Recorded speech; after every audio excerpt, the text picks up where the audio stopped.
The moon is upon him. It's Cancer season for him, right? Except spicier. Hope you're ready to grab the bull by the horns. And also his...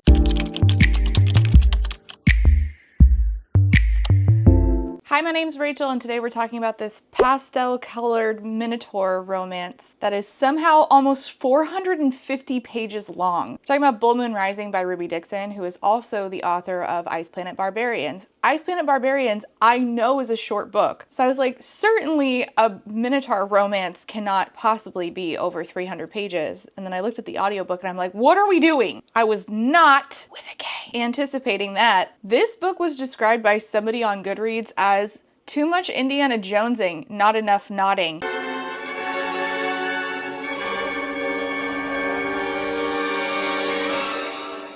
Hill, YouTube, please don't demonetize me. I'm begging you. The synopsis says, as a holder's daughter, Asbeth Honori knows the importance of magical artifacts, which is why it's a disaster that her father's gambled all theirs away. Now that her family is in danger of losing their hold and their heads, if anyone finds out the truth, Aspen decides to do something about it. She'll join the Royal Artifactual Guild. Artifactual. And the adventurers who explore the ancient underground ruins to retrieve the coveted arcane items. Arcane, I'm always thinking about you, Jinx. It's a great plan, with one big problem. The guild won't let her train because she's a woman. Women are the worst, aren't they? Asbeth needs a chaperone of some kind. The best way to get around this problem? ? Marry someone who will let her become an apprentice. Who better than a surly guild member who requires a favor of his own? ? He's a minotaur. In parentheses, it's fine. Who is her teacher? In parentheses, also fine. And he's about to go into rut. In parentheses, which is where it gets tricky. He also has no idea she's a noble. In parentheses, oops! And he'll want nothing to do with her if he discovers her real identity. Now, Asbeth just has to pass the guild test, thwart a fortune hunter, and save her hold. Oh, and survive a rut with her monstrous horned husband. Horned with a D, YouTube, okay? Chill out. It's the other one too, but this says horned because he's a minotaur. Her husband who she might be falling in love with. It's time to dig deep. Literally. I can't believe they didn't make a grab life by the horns joke there. Now I have to do everything myself. I will say, while I'm not personally into minotaurs, to each their own, I do appreciate this book being focused. No, chill out. I do appreciate this book being focused so much on women unabashedly expressing and learning about their chili pepper side. This book is chili pepper positive, and she's learning about her chili pepper side with somebody who's pretty patient through that learning process, because Asbeth is new to spicy food. We're using euphemisms because otherwise the overlords here on this website will say, no paycheck for you. So Asbeth and her minotaur husband, before the big scene, we don't just jump right in. We ease in a way that felt like we were taking some care there in that aspect. We should all be given that opportunity to learn about that side of ourselves if we want to. Not everybody wants to, but many people do. And you deserve to learn about that in a safe environment with all the education and tools you need, if you catch my drift. And today's sponsor, Bellesa, agrees. They've made that their life's mission. Bellesa has a new Whisper collection, which are their silent toys. And the proof that they are silent is that this has been running since I started speaking this sentence, and you cannot hear it. Look, the little red light's on. You don't hear anything, do you? What's interesting about today's main characters is that when they do the business, nobody hears them either because they're in a crypt. Bellesa's Whisper Tech makes sure that you never need to choose between power and discretion. So chili pepper time, but without waking up your entire family or having to use a crypt. This is their Whisper Rabbit, which has 2 buttons. Still nothing. I even turned it up.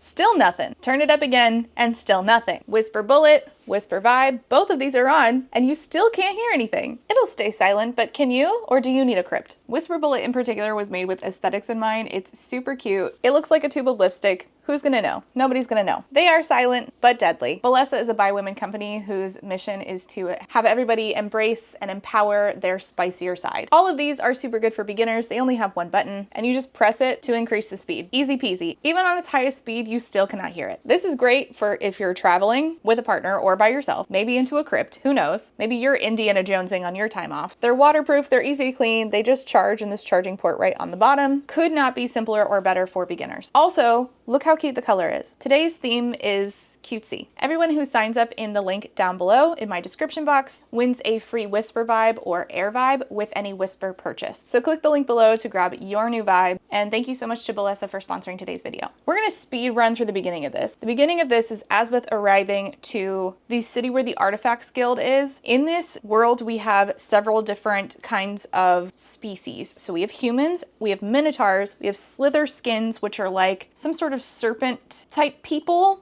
They also have shells, some sort of like turtle type person. There are gods. The Minotaurs follow a specific god, and this god causes every 5 years this moon to appear, and this particular moon causes all of the Minotaur men to go into rut, which is when they well, God, what kind of euphemism? I should have written something down. I should have brainstormed this beforehand. So the Minotaur men are full of passion, and this passion is a physical manifestation, if you will, in the form of a liquid. And when they find a partner with which to express this passion, there is a thing that forms right here that causes them to, during passionate escapades, it to lock into place. We're doing Notting Hill again, okay? So like we did with Bride, but this guy, it's because of a moon, and this can go on again as it does with Notting Hill for hours and hours, and the point of this is try to ensure offspring. So our Minotaur guy, his name is Hawk, and he is professor adjacent. Chamber 3 was undisturbed, and the undisturbed chamber and the grave goods that were found in another, in the area give us... He's like sort of like a semi-professor underneath this professor called Magpie, who you find out later like sort of took him under her tutelage. Now, humans treat the other species like garbage, but particularly the human men do this. And the human men also treat human women like garbage. Wow, can't relate. Definitely didn't get like semi-harassed by a grown 50, 60-year-old man on the internet this week. Sexism only happens in books, as we know. So the men are garbage to the women. So Asbeth and her maid, which everybody at the Artifacts Guild goes by bird names, and Asbeth wants to take on the name of Sparrow. She meets a girl named Lark, who is Magpie, the only woman professor that's Magpie's niece. So Magpie's niece, Asbeth, our main character, Asbeth's maid, a Slitherskin whose name I forget, and one young woman who used to be a priestess but didn't want to be, her father made her be. They all want to get into the guild. Now, the Artifacts Guild specifically is digging up artifacts from an old civilization called Prel, and Asbeth is really into anything old Prelian. Prel was a civilization that fell, but now underneath the earth in the caverns, old Prelian artifacts can be found. And Prel had magic, whereas now people do not have magic. It's sort of like Brandon Sanderson. What is this book? Why can't I think of the name of this book? It's sort of like this. So these magical artifacts, sometimes they have writing on them, sometimes they need a word to activate them, sometimes they need charges to be activated. There's so many kinds. There's like magic mirrors, there's magic rings, there's magic conch shells, there's magic everything. But people don't have the magic, the Prelians did, and now they're digging up the artifact. And in this society, there is a king, and then there are the holders, and the holders are the rich people. Now, Asbeth, and they like use artifacts to like barter with each other. Sometimes they go to war with each other. Now, Asbeth is a holder's daughter, but her father has gambled away their fortune, and there is no more artifacts. They have nothing with which to bargain with. And if anybody finds out that they are poor, they could have people go to war with them.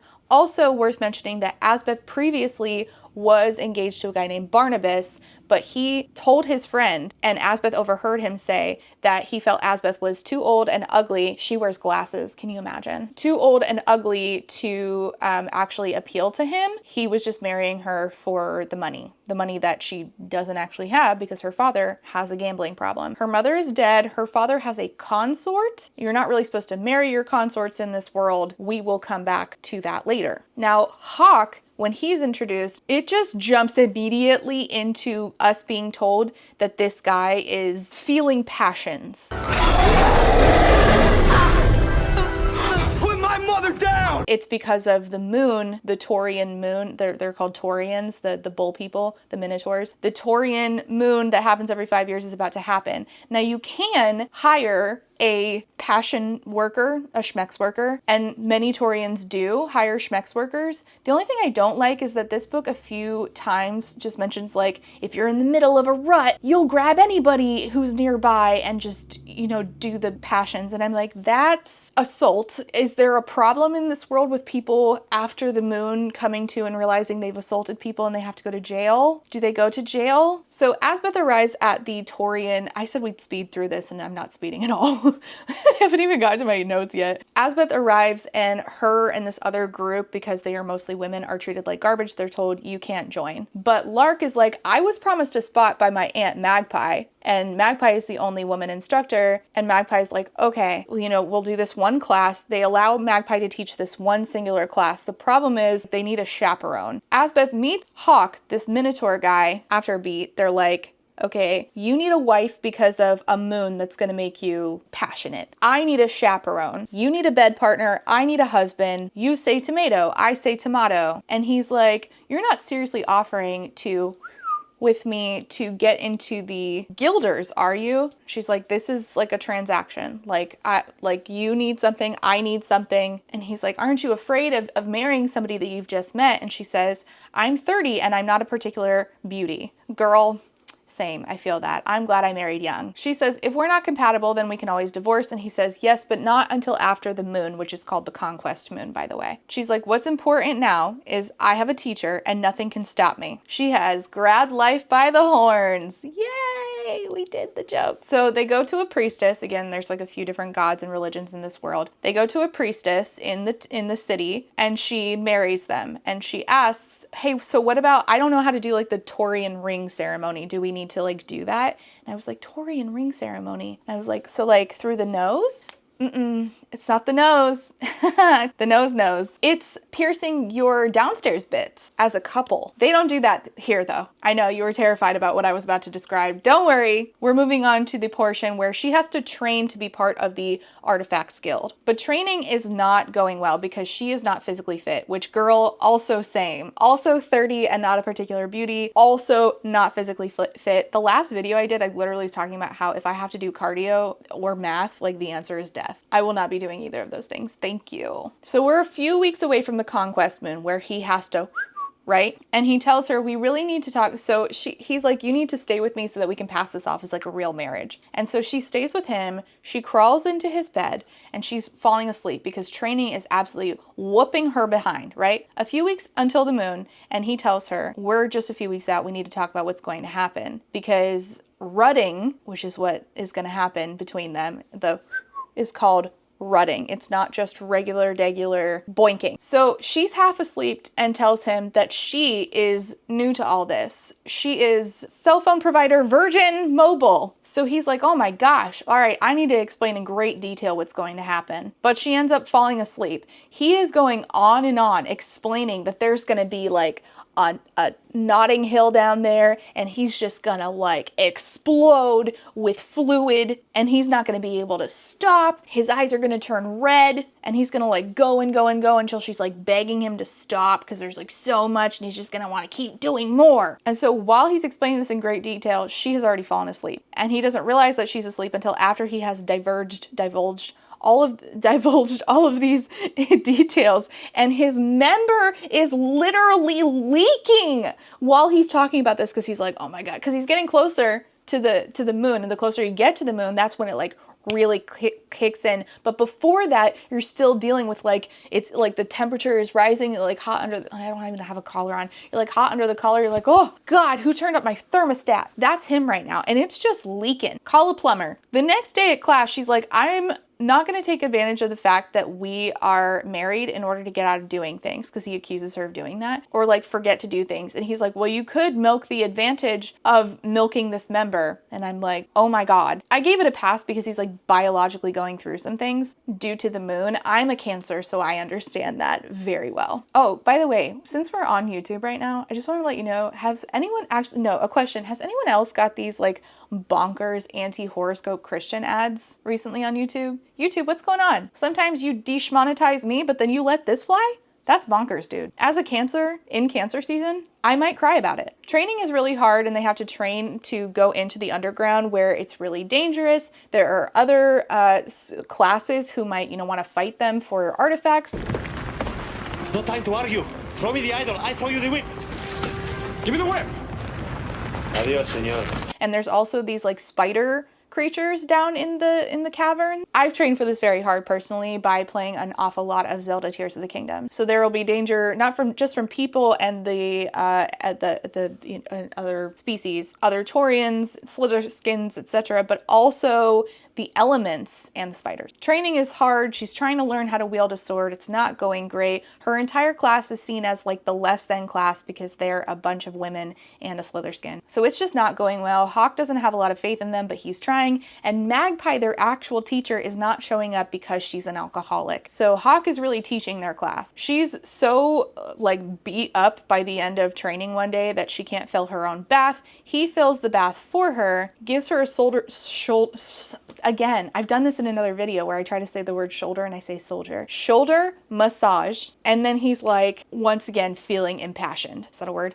He's feeling, the moon is upon him. It's Cancer season for him, right? Except spicier. She's like, what's going on? He's like, I told you I would give you an anatomy lesson to let you know what you're in for. So I'm going to show you what an engorged Taurian chicken looks like. I don't actually mean chicken, male rooster. Okay. Next chapter starts with, it's not in my nature to whip out my rooster in front of a woman I just met, but we don't have much time to prepare for the conquest moon. It stands proudly at attention, pointing like an arrow at my new wife.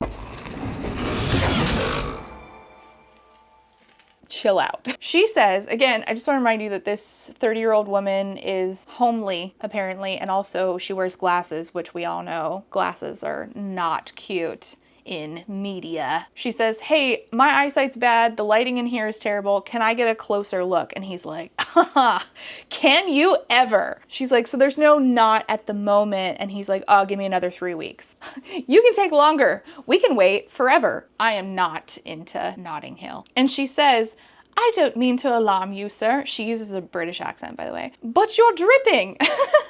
And he's like, don't you get wet when aroused?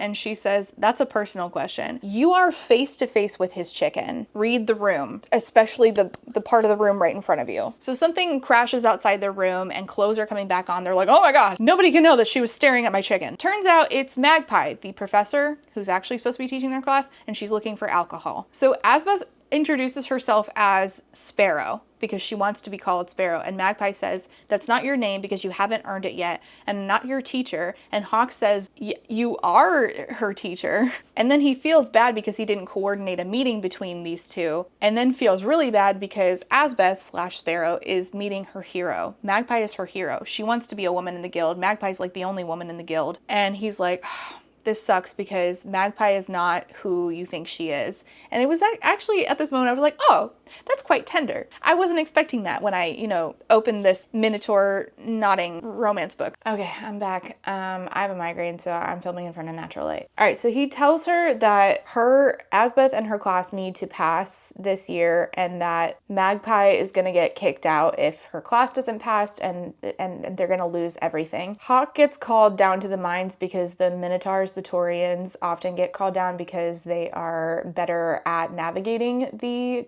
mines because of their, sense of smell. So he gets called down into the tunnels, and then they end up getting taught by another guy named Crow. Remember, they all have bird names. Not bird brains, just bird names. She asks, so if the Taurians are better at navigating the tunnels, then why aren't they the main navigators of the tunnels? Why do we send humans and Slitherskins at all? Which is a logical question, which I was really surprised by. This is a book that actually asks and, more importantly, answers its logical questions. And she's told that it's about control because humans want to control the means of production and they want to control the artifacts, which is really interesting as a political dynamic. I was quite surprised by that answer. This is something that we've seen, is that the humans control the artifacts, particularly the holders. So this makes sense to what we've already seen in World. I just wasn't expecting this book that is supposed to be about nodding and Minotaur rutting, as it calls it, to have anything interesting like that and to answer its own logical questions. I mean, the bar is so low lately that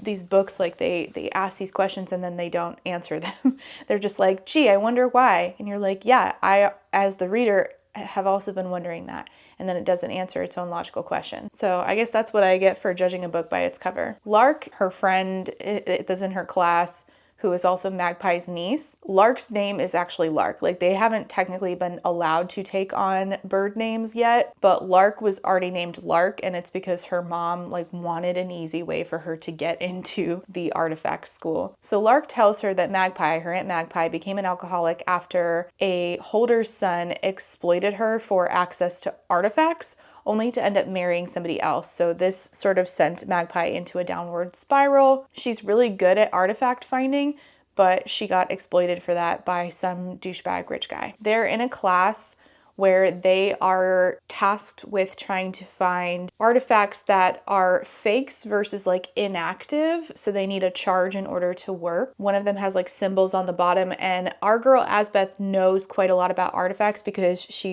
you notice how she's wearing glasses. She is a book smart girly with her nose stuck in a book. She is a complete nerd about all things Prel and Prelian, old Prel, yada yada. And while she's trying to figure out which are fakes versus which are inactive and need a charge in order to work, she's thinking to herself, I don't know why this is so important for me to be correct about this stuff, but I guess it's because I don't have wealth and I don't have looks. All I have is my knowledge of old Prel. So she correctly identifies that one is inactive and needs a charge to work, and the instructor realizes she's correct, but Rooster, this it's like fucking Annie. This really misogynistic guy who like runs the artifact joint, he cannot handle a woman winning, and so he says that the competition is canceled rather than letting her team win. But then Rooster and the other guy start questioning her about how she knew certain things and who she is, because nobody knows that she's a holder's daughter, because she cannot tell people, because otherwise people could find out that her holder father has gambled away all of their fortune. Couldn't think of the word fortune. So then Hawk shows up out of the tunnels and they start questioning him. They're like, why did you marry her? How long have you even known her? We think she might be a spy due to her having all this Prelian artifact knowledge. Hawk is like, well, if they were going to send a spy, wouldn't they send a more physically in shape spy who wouldn't be at risk of not passing the physical tests like she is? Maybe one with like good eyesight as well, since she literally is like Velma. She can't see anything without her glasses. I'm one to talk. Everything out that window is blurry. So back in their room, he takes a bath and she asks him, mid him being nude, if bulls can kiss. Now, this feels like negotiation and information sharing type shit, right? I think maybe you shouldn't have this conversation with him while he is indisposed, and maybe schedule some time in the library, where he isn't butt-ass naked, whatever. But what do I know? Bulls don't like to kiss, by the way. They prefer tail play to show affection, like that scene from Aristocats. And she's like, I don't even know why I'm second guessing this. My parents were in an arranged marriage. It didn't seem like they were missing out on anything. And he's like, oh, my lady, you will not be missing out on anything. And he stands up out of the tub, bull ass naked, and it says that his hot dog is stabbing the air. Stabbing the air. Stabbing. She then asks if he wants to see her naked, and he's like, I definitely want to see you naked. And it says, but it is not quite Shakespeare. Of course not.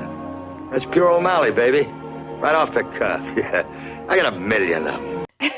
If bulls could purr, I would be purring right now. Okay, Artemis, do you have any thoughts? Show us the baby. No thoughts? On bulls purring? She's really mad at me because she had to take flea medication. Thanks, co-host. So she sprawls out and he goes south, which she has not partaken in anything spicy before. He's just dripping constantly, and like the poor dude has like an ongoing problem with that. He says she can hold on to his horns. Not a euphemism. He actually has them. He's bovine, so obviously his tongue is really long, which can be a substitute for his beef hot dog, if you catch my drift. in case he doesn't want to use his Oscar Mayer. Anyway, he goes downtown. She's a big fan. She arrives. He's just leaking everywhere. Good for them, I guess. Magpie gets back to work because she's been prevented from drinking. And so they actually have their teacher for a day for once. Sparrow, Asbeth / Sparrow mentions, hey, that's so great that she's back. But Hawk says, I've seen it before. She's fine for a few days and then is drinking again. And this actually makes sense. If you have ever lived with an alcoholic, you know that this is exactly, and you convince yourself every time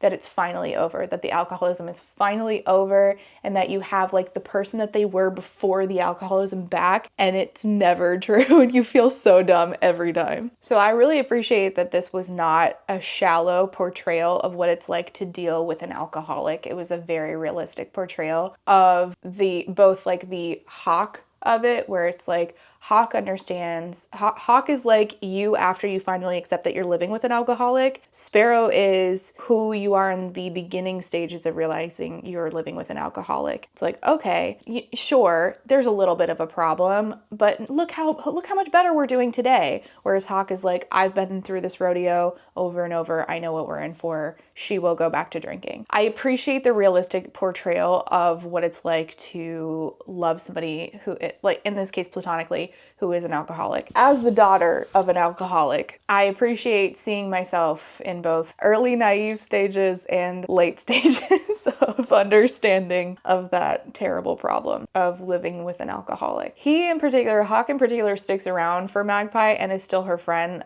as you do when you love an alcoholic. Like when you get into later stages, when you stop making excuses for them, you're like, well, this is my lot with my relationship with you, is I think that this part of you is so shitty, but also like I am linked to you in my life because of such and such. So in my case, it was because it was my literal father. In Hawk's case, it is because she saved his life when he was about 12. He had to make his way in life on his own, away from his family, and he went to the guild. The guild, of course, treated him like shit because he is not a human man, but Magpie took him in as the only woman teacher. She had a soft spot for, people who aren't treated well by the guild. And so he did odd jobs for her until he could apprentice with her. And we've been getting hints along the way of this up to this point.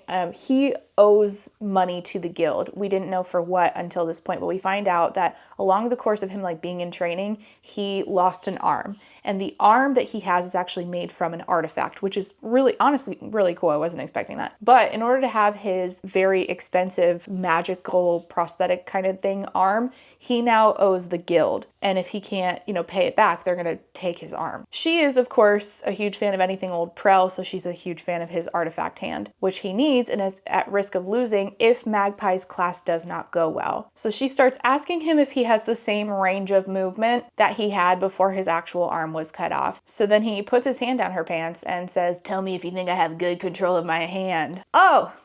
Didn't see that coming. After this, they go through a phase where she wants him to touch her again, up to this point where it's like she's been, on the receiving end. He's been a provider, if you will. But they just keep having conversations instead of doing any more do's. And she's frustrated with this, but the conversations were actually so nice. He tells her about a mirror that he found down in the tunnels, an old Prelian mirror that was in perfect condition. He wasn't able to take it out. At this point, I was like, I really like the artifact stuff. Whoever said this book was too much Indiana Jonesing, I disagree. I think it's a good amount of Indiana Jonesing so far. Honestly, I'd take more Indiana Jonesing. So then they're out in the woods during training, her class, etc. And her ex-fiance, Barnabas, terrible name, runs into them. So she's hiding, but her maid is there. And I was like, isn't Barnabas just gonna recognize your maid? And later, I'll get there, but he did, except you don't know that now. And I just was like, why didn't you both hide? Why didn't you both hide? Anyways, she's worried that he'll see her and she could be found out. And then, the people will start to ask questions. Why is a holder's daughter here?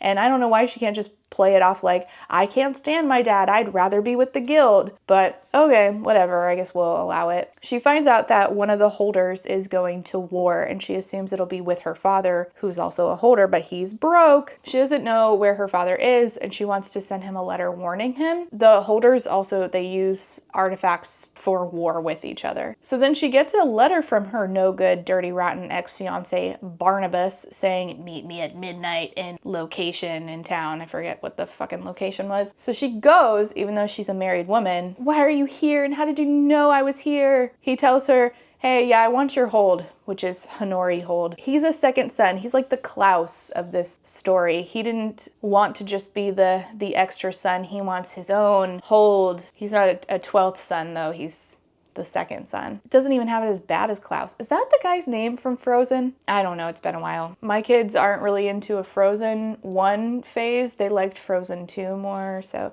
Anyways, he didn't see her the other day when they were out in the woods, but he did see her maid and then asked around, hey, anybody seen a lady in glasses? Terrible eyesight? Maybe a cat? Oh yeah, did I mention she has a cat? Has a cat, loves her cat. Which, honestly, girl saying, hey bitch. You know, a sort of a father around.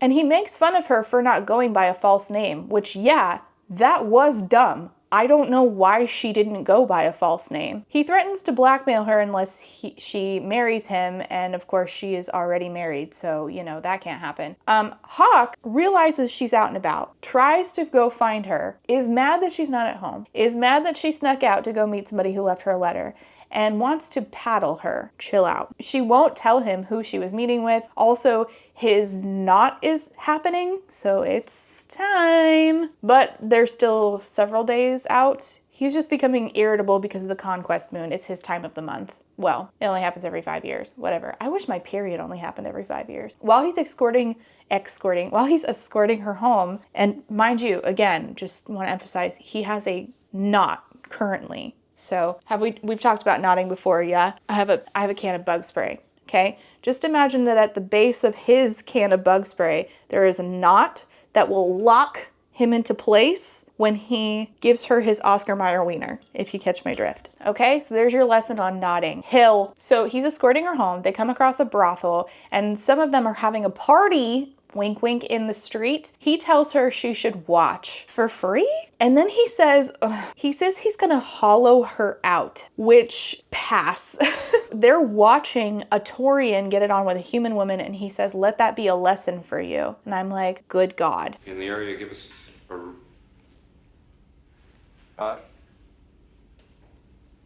They fool around a little bit, just standing, watching these other people, but still no Oscar Mayer entering any sort of Prelian caverns. Oh boy. So they start going into the mines, and Magpie, their teacher, is there. Hawk is not. So it's the 5 students. So Asbeth, Lark, the Slitherskin, whose name I don't remember, the former nun, and the maid. So they decide to go into the mines, and Magpie stays in their camp while they go explore.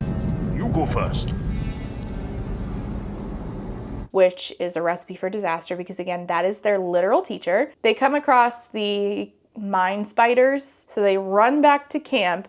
Magpie is completely drunk and asleep, and the camp is trashed. The supplies are ruined, so they don't have food. So the group goes off on their own to find their own supplies because they realize that they were never going to be, not their own supplies, their own artifacts. They're like, you know what, we're never going to be taken seriously. We might as well find our own artifacts and just sell it. And they're like, if we find something, since we're not technically part of the guild, we can lay claim to it and we don't have to give it up to anybody. Which in that case, I'm like, wait, so did they like police the mines? How does this work? Her maid, whose name is Gwenna, by the way, her maid like starts talking to her around this time, and I appreciated this where she's like, by the way, we've all got problems. It's not just you, Asbeth. This is hard on all of us. Again, like one of them was a former nun who doesn't want to go back to their religion because her father made her do it. Lark's mother was poor and destitute. Gwenna, all she's ever been was a maid, and her lot in life was pretty low. But they go into the mines, and they've been told that if anybody has old Prel blood, then they can use this device to help them find artifacts, and it turns out that the maid Gwenna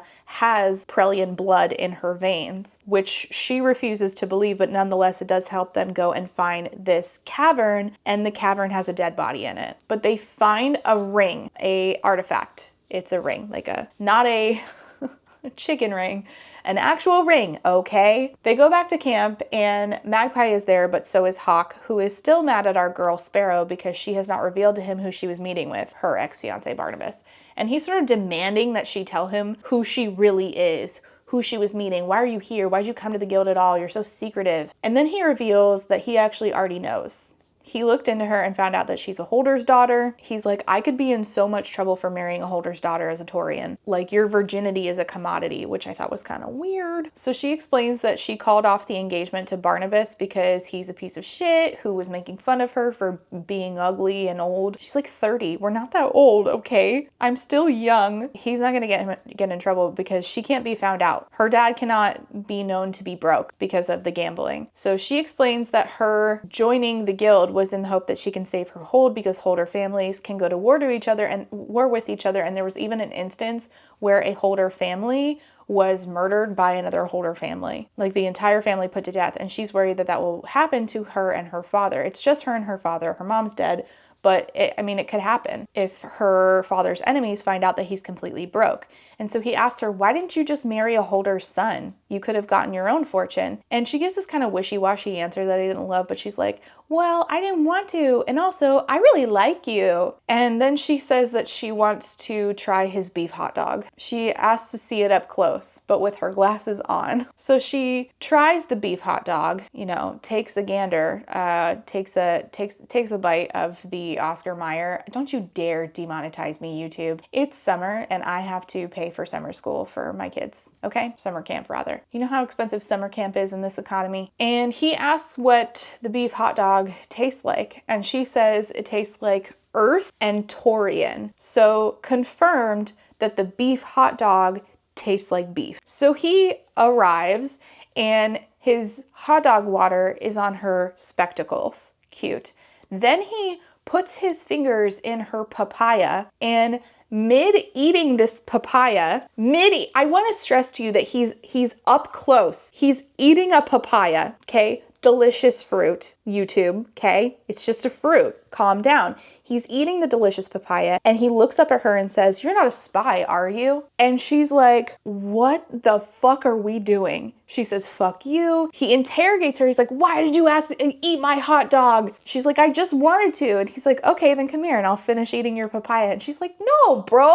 And honestly, I was really mad about this. And I kind of stayed mad about this. Like, I docked a whole star for this alone. I don't like that he picked that fight right now. I don't think that he properly apologized for this ever. Like, not properly. Like, honestly, you should have gotten down on your knees and said, that was one of the worst things I've ever done. I was eating the papaya when I asked you if you're a spy after you ate my hot dog. That's crazy. And instead of realizing he's being so inappropriate, he's like, what happens to us after all this, Asbeth? She's like, I haven't thought that far ahead, sir. I'm just trying to stay alive, which I've already explained to you. Like, bro, that was so mean and gross. And he says in the next chapter, I feel like I fucked up. I broke something fragile with my questions. And I'm like, that's not enough. You were horrible. She does comment in the next chapter that him asking during such a vulnerable moment was shitty, but again, I don't feel like he properly apologized. So she goes to talk to Gwenna, who reveals, hey, I didn't leave that ring that we found in the cavern, I still have it. And they read the inscription and realize that it's one of two.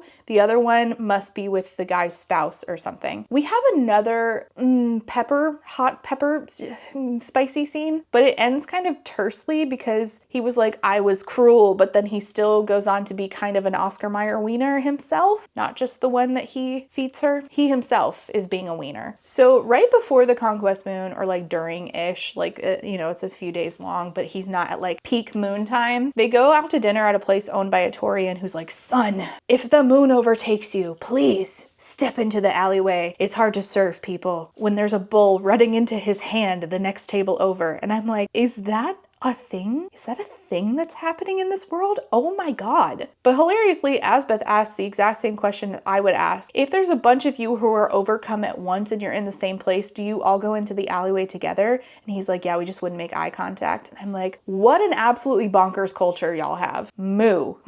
So they eat a nice dinner together at a Taurian restaurant, except she doesn't like the food because she's not Taurian and it all tastes like grass. So I was like, oh, why didn't you guys get something that you both would like? Anyway, he tells her that his name is Warlock. He wants to be a guild master someday. He would be the first.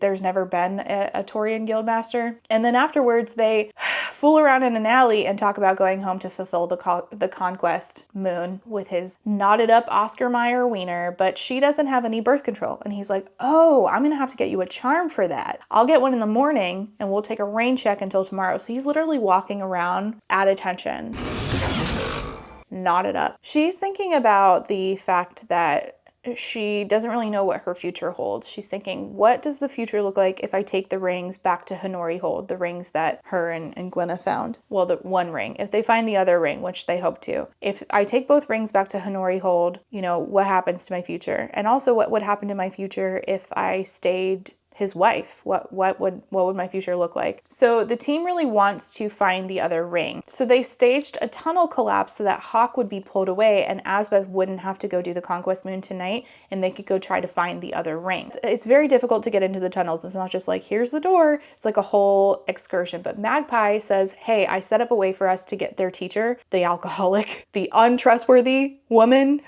anyway, she's like, hey, I set up a way where we can get into the tunnels more quickly. So on the way to go do this, Magpie is getting more and more agitated. It's like extremely suspicious. And then Magpie locks the entire team, including her own niece, Lark, behind a magic line she creates. And out from this portal behind her pops out Barnabas, our douchebag ex-fiance. Lark's like, why are you doing this, Aunt Magpie? Magpie's like, I'm in danger of losing my job. It rides on y'all passing the guild tests and being accepted, which I have no faith that you can do. Barnabas offered me a bunch of money and I need it in order to keep a roof over my head. Barnabas is like, I want the ring. I don't need to marry you, Asbeth. I just want the rings. He can't reach through the magic line and get it though.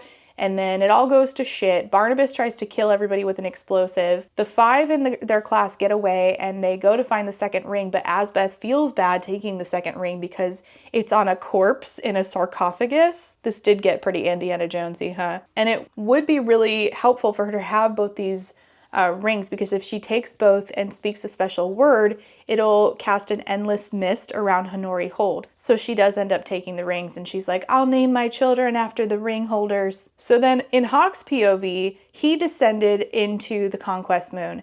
And now all he thinks when we get into his POV is, find Asbeth, not her, fill her with your seed. So he's running around hard as a rock, leaking everywhere. The word mine just gets repeated over and over and over. And if you're listening to the audiobook, it's really abrasive where you're like, oh, stop saying that. He's like, mine. Bro, I heard you the first 15 times. Shut the literal fuck up. He's breaking down doors. His eyes are completely red from the Conquest Moon. He finally finds her stuck in this crypt, and then he kicks everybody out. They're like, just leave him, Asbeth. We'll shut him in there and it'll be fine. She's like, no, I've got this. I'm ready. She's not ready. He starts just tearing off her clothes in this crypt. Everybody else fucks off. And so he tries to just shove fingers up into her papaya. And she's like, hold on. And he's like, mine. She's like, yes, yours, absolutely. But I'm not prepared for this. So let's get prepared. And he cannot think straight. So he's just so that again, it just begs the question, how often are Taurians getting charged with assault post, Conquest Moon? So then he finally, she's finally ready to go. And as he has been leaking for weeks at this point, because they are married, I guess, and because they have made a bond with the gods, her body responds to him being in rut by creating a fucking flood of papaya juice. Oh God. So she's a water park slip and slide ready to go now. So he gets up in there and they're stuck together. She thinks that she loves him during, which honestly could not be me. The knot stuff really is not my thing. I would be thinking, I can't wait to get this man cow away from me. And then, oh no, they realize we didn't have a chance to do birth control. That's not good. Really thought that this was going to end in pregnancy at this point. So they spend days making an unholy combination of an Oscar Mayer wiener and a papaya. And afterwards, after they're done and they leave the crypt, leave the mines, she is immediately arrested for stealing from the guild because she stole the artifacts. The judge for her case is the king. First, he tells the entire class, you guys are going to have to repeat. You guys can't graduate this year. You can't, maybe you guys can be accepted next year. He fires Magpie, strips her of all of her guild honors. Hawk gets promoted to guild master. Barnabas is found guilty of conspiracy against Honori Hold, but Asbeth is told, you're not allowed to join the guild at all. You will never join the guild. You're in trouble. And then her dad shows up. He's like, yeah, I've been at court actually. And she's like, I have been trying to do everything for us. He's like, yeah, remember my consort? Me and her have a child. He's 7. You don't know about him. He's just your brother. What do I care? He's like, I can't believe how stupid you are joining this guild. Anyways, I just married my consort and now you're no longer the heir of Honori Hold. Your 7-year-old brother is. And the consort's like, and I'm in charge of all the money, right? And so Asbeth's like, I'm not the heir. That woman has to deal with my dad. My half-brother is now the heir. And I'm just fucking free to go. I don't have to do anything. And I'm like, wait, so I feel like you could have found an easier way to get out of this then. If you're not like, you just, okay, no, it's fine. It's fine. Regarding the pregnancy thing, because that's like, now that she's not gonna, die for being the heir of Honori Hold and her dad is married to his consort. Now our most pressing thing is, so is this ending with a bunch of little calves or nah? And turns out, nah, because he gives her something called Prelian pause beads, which are an artifact that she's going to have that if anything has taken root from his Oscar Mayer into her oven, she won't be making any small moo-moos because anything in the womb will now be paused until she takes off the Prelian pause beads. Prelian pause beads is such a hilarious name.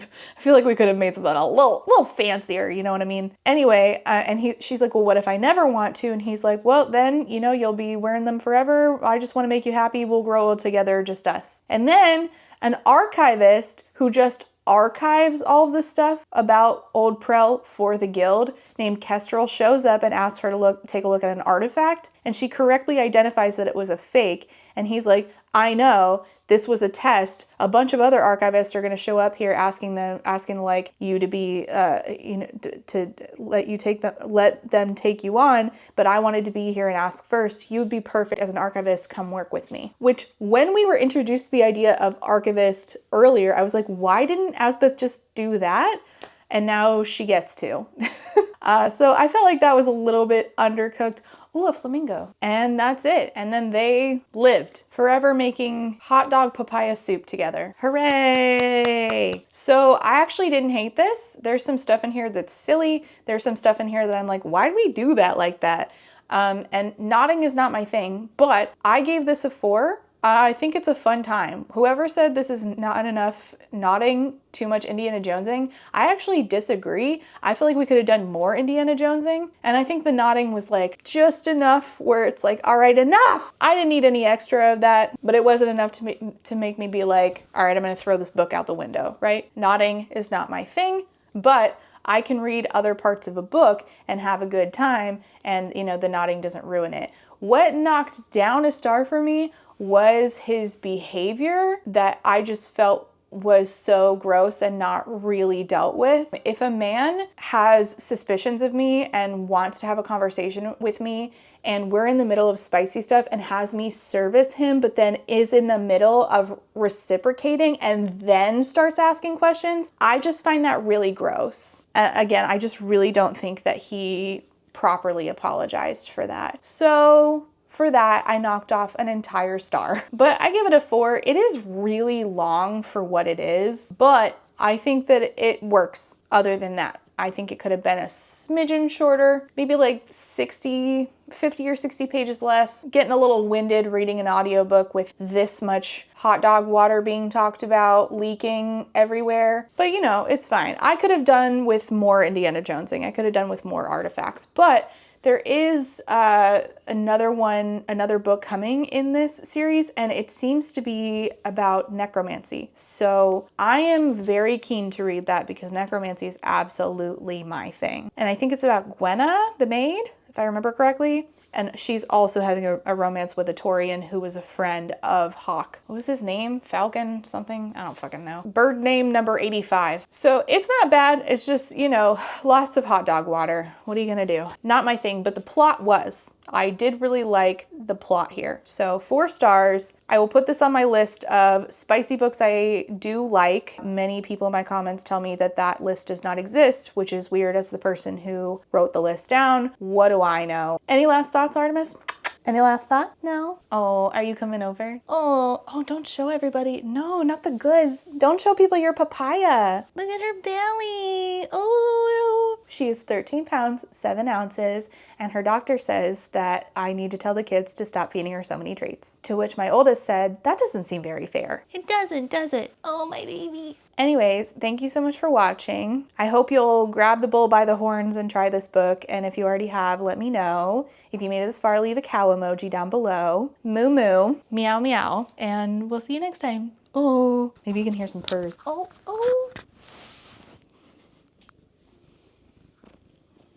Oh, she's such a sweet bean. Thanks again for watching. See you next time. Moo. God damn it, my phone fell on my foot. And before I go, I have to say thank you for being a friend. Therapy Bills patrons, and those are Alexander, Andy, Ashley 8, Astra, Beck, Call Me Kodiak, Choco's Homesick for Taiwan, DJ Rocktopus, Ellie, Emerald Dodd, Eric, Jade L, John E, Jory, Julie D, K, Kai Brecker has not read 6 of Crows, Kaleno K, Kelly K, Quinn, Lady Kittybug, Lady Chips, Lemon Jelly, Lex, Other Lex, Lily, Lisa L, Matta Raptor, Max B, Megwin Rose, Melissa, Minby, Mixer Boneless, Not So Secretly a Skeleton, Peggy Luhu, Piloting SRN, Rain, Reese, SJ, Samar, Scarlet, Spoopy, Steph B, Super SMA Girl Lily, 3 Raccoons in a Trench Coat, Tori, Urchin Audrey, White Raven 13, and Zorvictia. Thank you all so much for being here and for being a friend. And a huge thank you to my potato starch Marxists, Adrian, Aaron, Alejandra, Ali Oxenfree, Althea, Amanda D, Angelica, Artie the Ninth, Ava, Barry B, Beck Lowe, Binging for Soup, Blue Moon Syrup, Bookish by Jenna, Bookish Rabbit, Bree, Bridget 108, Kate, Caitlin, Carlin, Carly, Casper, Kate W, Kath Cole, Colleen, Corwin, Cosmic Frog, Courtney, Darius, Danielle, Danita, Darren, Desiree Michelle, Dilf Enthusiast, Dorothea Supports Public Education, Draco-chan, Drive-By Thinker, Ebby, Emily A, Emma, Aaron with 2 E's, Erica May, Aaron Starlight, Gadarn, Hannah C, Helen P, Harassing, JM Tennant, Jackalope Max, Jay is on Olympus, Jelly V, Jen Michelle, Genderqueer, Jenny G, Jessie Ives, Jessa Sue, Jill, Jojo Bookish, Juicy Wizard, who I just met in person at Bugnet Fest, and I was so excited. Caitlin M, Catherine, Katie, Katrina, Kayla, Kaylee, Kayala, Kendra, KMTB, Kayana, Laughing Cat Dog, Laura is Angry, Lauren G, Lazarus Ray, Lindsay M, LP, Lou Siri, Lustful Octopus, Martin, Macy Jane, Maddie, Madison, Man-Eating Plant, Megan, Malara, May, Mima Who, Morgan P, Myth Lesbian, Nicole G, Oxford, supporter, same, Paige P, Penelope, Penny Chilling, Foxglove, Pick a God and Pray, Plague Carrier, Pandemonium, Queen Cereal, Rachel B, Rebecca R, Ren, Flynn, Rhea, Ronnie, Rosie Thorns, Sikoria, Sadie, Saintbringer, Sakia Lume, Sarah H, Sarah the Bear, Shamed, Shannon, Sheen Onion, Sean, Sophie, Talia, That One Cute Chick, This Is Not a Trap, Tiana, Too Thick to Work to Get Today, Triple M, Tito Phoenix, Unicorn Jenny. Thank you all so much for being here and for being a friend.